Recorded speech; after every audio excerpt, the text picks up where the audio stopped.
Ce manque de dopamine joue sur l'aspect moteur. Au jour d'aujourd'hui, il n'y a pas de traitement qui permet de stopper ce processus de dégradation des neurones. Aux alentours de 35 ans, j'ai eu des petits symptômes très légers et ça a évolué très lentement et c'était toujours léger. Voilà, c'est une situation qui a duré assez longtemps sans m'inquiéter. Et puis petit à petit, j'ai ressenti des gênes à la main droite. Voilà, j'avais perdu la fluidité au niveau de la main et au niveau du bras ensuite. Donc c'est ça qui m'a interpellé dans ma vie de tous les jours. En fait, je commençais à être gêné avec ma main droite. Une espèce de lenteur généralisée, tout ça, on met tout ça sur le compte de la fatigue. Quand ce problème à la main a pris un peu plus de place, je me doutais toujours pas que ça pouvait être un truc neurologique comme ça. Donc tous les gestes de la vie quotidienne, c'était devenu difficile pour un geste simple comme celui-là, ou faire ses lacets, ou boutonner son jean.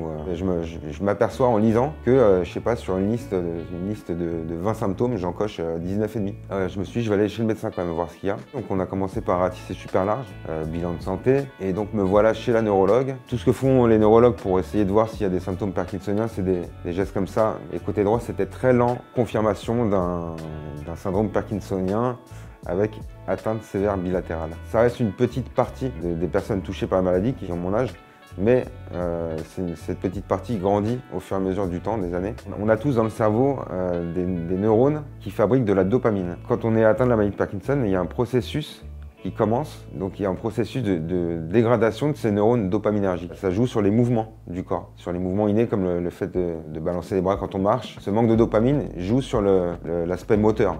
Au jour d'aujourd'hui, il n'y a pas de traitement qui permet de stopper ce processus de dégradation des neurones. Paradoxalement, après le petit coup, je me sentais super bien de savoir, en fait, j'avais plus de doutes, j'avais plus de questions. Tout le puzzle se reforme. Alors c'est pas rigolo, hein, c'est une maladie dégénérative. Ça m'a fait faire des choses que j'aurais pas pensé faire un jour. Je me suis éloigné de mes proches en allant habiter dans le sud de la France. Je me suis dit, j'avais besoin de me filmer pour pouvoir leur montrer comment j'allais physiquement et moralement. Donc j'ai créé un compte Instagram. Ça fait plaisir à tout le monde de voir comment j'allais et puis de découvrir un petit peu ce que c'était que la maladie de Parkinson, parce que ça reste quand même une maladie qui est rattachée au cliché des tremblements et des personnes âgées. Je me suis rendu compte que ça pouvait aider les autres. J'ai vite mis de l'humour en fait dans mes posts. Après avoir montré ce que c'était purement médicalement, j'ai commencé à me moquer un peu de moi-même en mettant en scène des symptômes sur des vidéos rigolotes, un peu bizarres, un peu drôles. Le sport a toujours pris une immense place dans ma vie. C'est prouvé que c'est un traitement non médicamenteux, mais efficace. En fait, le sport m'aide à lutter et à ralentir l'évolution de ma maladie.